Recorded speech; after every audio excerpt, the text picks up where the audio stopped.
Hello everyone, welcome and welcome back to my YouTube channel. I hope all you are good and I am Shripriya and I am BSc class 12th grade 2 as a humanities, and this video is first day of 15 days challenge। And अभी मैं बना रही हूँ planner, अक्टूबर का 15 days का planner बना रही हूँ मैं, क्योंकि मैं नहीं चाहती यार कि रोज़ टू डू लिस्ट बना करके रोज़ मैं डिसाइड करूँ कि आज कौन सा चैप्टर कंप्लीट करना है, कौन सा लेक्चर कंप्लीट करना।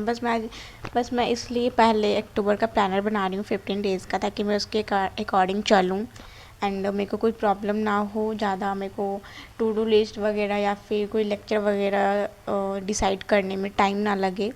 इसलिए मैं अगर पहले से प्लान बना हुआ रहेगा, एक प्लानर बना हुआ रहेगा, तो मैं उसके अकॉर्डिंग चलूँगी तो ज़्यादा बेटर रहेगा एंड टाइम भी ज़्यादा किल नहीं हो पाएगा।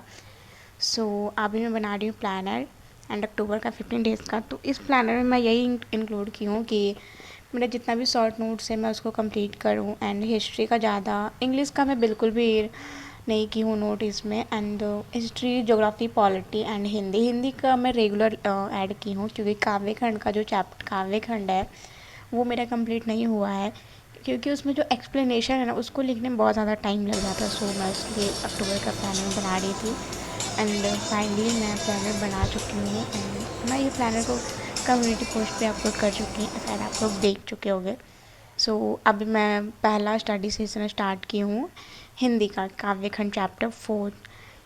और इसको मैं मतलब लेक्चर भी अटेंड करी थी, साथ में इसका जीवनी वगैरह एंड साथ में जो पद है उसका एक्सप्लेनेशन, क्योंकि ये जो एक्सप्लेनेशन है ना इसको एग्ज़ाम में पूछे जाते हैं, बिहार बोर्ड एग्ज़ाम में।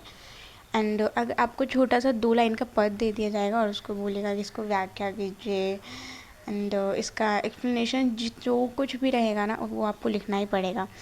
और अगर आप मैं पैटर्न बताऊँ तो आप फर्स्ट में कवि का नेम, प्रस्तुत, पंक्ति वगैरह ये लिख दोगे ना तो थोड़ा ज़्यादा यूनिक लगेगा एंड साथ में बोर्ड एग्ज़ामिनर नंबर भी देगा, क्योंकि उसको ये तो लगेगा ना कि हाँ चलो भाई चैप्टर का जो कवि है उसके बारे में बच्चों को पता है, कम से कम बच्चों को तो पता है ना, वो तो लिखा है।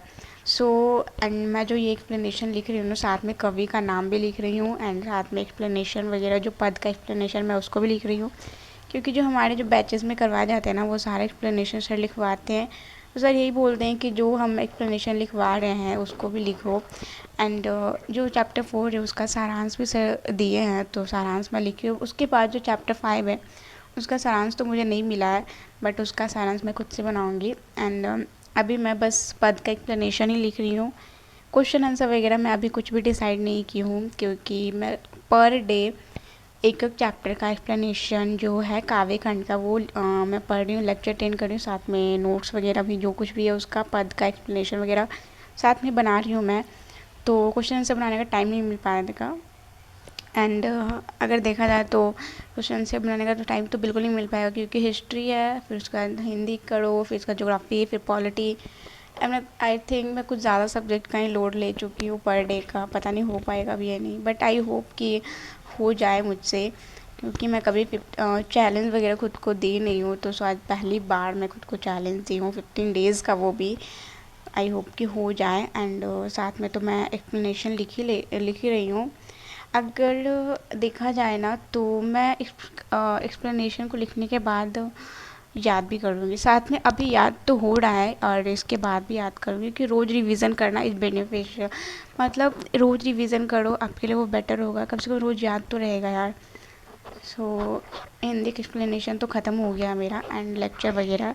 सो अभी मैं स्टार्ट की हूँ स्टडी सेशन सेकेंड, और ये है ज्योग्राफी का एनसीईआरटी क्वेश्चन मैं स्टार्ट की हूँ। अभी मैं चैप्टर फर्स्ट स्टार्ट कर रही हूँ क्वेश्चन आंसर एनसीईआरटी का, क्योंकि मैं क्वेश्चन बैंक में वगैरह में देखी हूँ कि ज़्यादातर जो क्वेश्चन है वो एनसीईआरटी से ही पूछे जा रहे हैं। बिहार बोर्ड में क्या है ना कि बेसिक पूछते हैं, मतलब बोर्ड एग्ज़ाम वाले ना बेसिक पूछते हैं।